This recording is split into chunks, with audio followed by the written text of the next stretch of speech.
Welcome, everyone. I am so excited to be here because today I'm going to teach you a foolproof method that you can always share your nonprofit story clearly and concisely every single time so you can attract new donors and raise more money. Is that something you would like to learn? Yeah! Awesome. Okay, so first I'm going to tell you a story, and then I'm going to show you the technique that I used to tell you that story. And then what we're going to do is you're going to take your worksheets out, and every single one of you is going to craft your own nonprofit story using this method, and you're going to be able to leave here with that today. Wow. So I'm going to tell you my story, and I'm using this technique. So this is not a picture of me. This is a picture of my family. My mom had 4 kids in 6 years. 7 years later, surprise, here comes Mary Ann. So this really informed how I grew up, because all my brothers and sisters were really close together in age, and I was sort of this really caboose really far down the family train. And I always really felt left out and left behind. And everyone got to do something, and I didn't get to do it. And I'm going to give you a very real example of a letter that I wrote to my family because I had to go to bed and they all got to have pizza. Now I'm going to tell you, this is my first attempt at a fundraising appeal letter right here. And I even got a PS in. Right? But I am upstairs suffering. There is a problem. And the solution is I need pizza. And then I give you this really great resume because I'm your dear, sweet, lovely, pretty, dignified, kind, warm-hearted daughter. And it's really funny, but it's also a little painful because I did feel like I didn't belong. And that really informed my growth. So I'm going to fast forward a little bit. I was in my therapist's office, because now you know why I'm in therapy, because I felt left out all the time.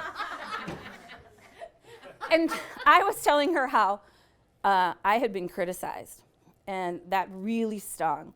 And she said, well, you know, Mary Ann, praise and criticism are the same thing. And I was like, well, that's really stupid.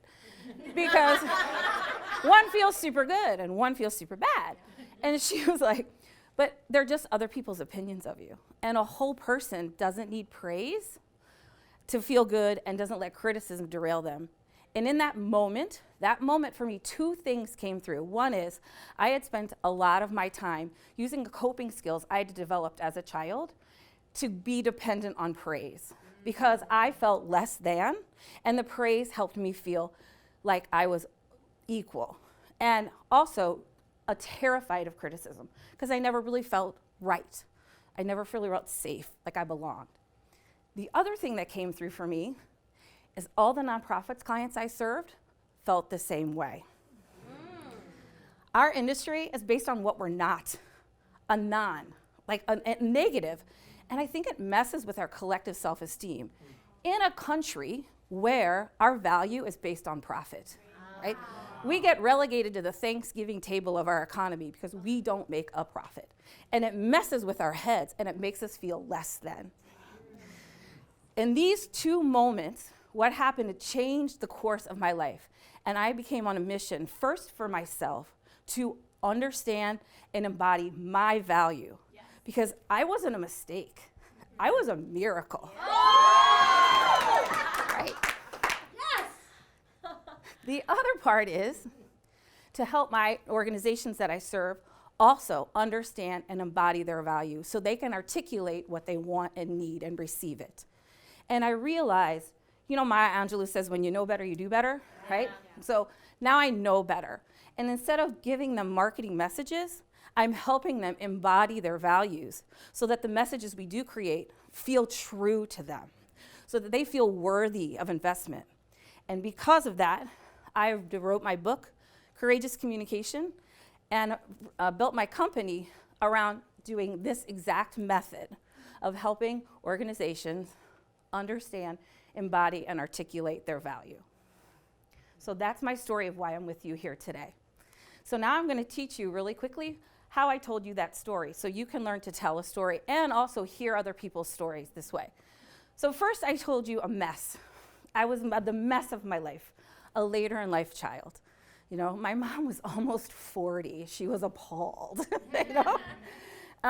So the mess of my life. And then I told you that I had a moment of clarity. So we get in these messes, like we all have messes.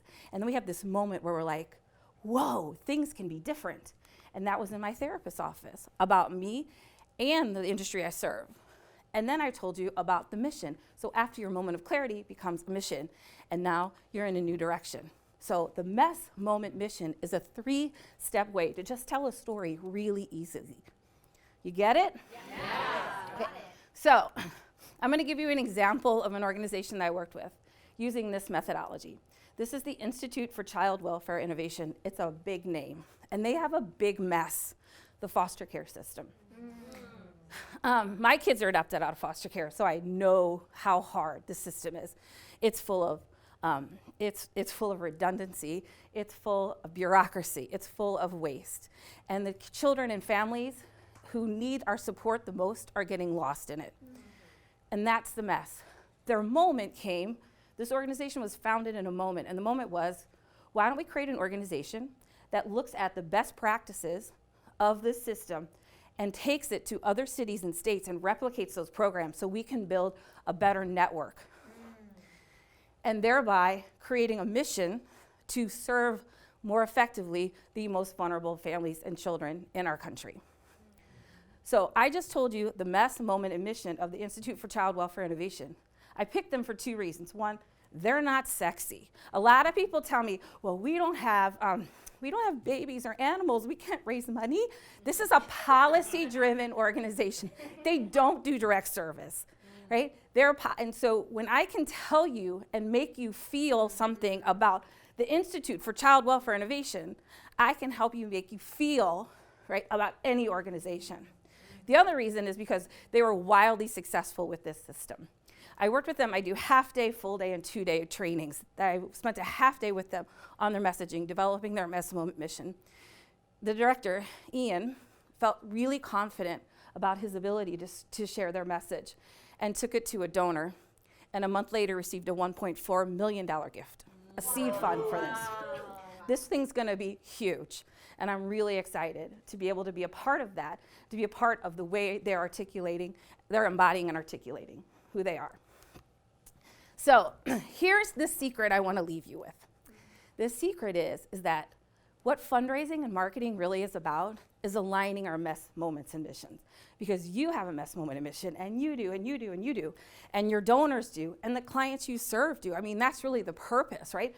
People are in a mess, and you give them a moment of clarity, of change in direction, and then they're on a different mission. So using this tool, you can tell anybody's story, and you can also receive anyone's story, because now you're gonna be listening, there's their mess. Now there's a moment. And in fundraising, you know, we talk heart, mind, wallet, right? You go to the heart, the mind, but what is in our heart? How do I know what's in your heart? Well, when I can hear your story and thinking about, okay, now I get where your mess is from. Now I get what your mission is. Now I get what your moment was. Now I get what your mission is. And do our missions align, right? Because what makes this work hard is when we're trying to convince people to care, instead of just looking for those like-minded, like-missioned people and drawing them to us. And when we really focus on not convincing people to care, because here's the thing, you get to own your messes. I get to own my mess, right? And it is fundamental to me as my birth order. And your messes are as fundamental to you as those foundational developmental milestones in your life. So you can't change what's in people's hearts. You can only honor what you see and respect and receive who they are. And if there's an alignment, great. If not, that's okay too. And if this system is gonna allow you to attract more of the right people, those long-term loyal people who are truly invested in what you do, that can really help you create that long-term stability and legacy and help you really increase your impact on those you serve. Okay, so are you with me? Yes! So now is your chance. I want you to pull out your worksheets, and every single one of you is going to craft the mess, mission, and moment for your organization.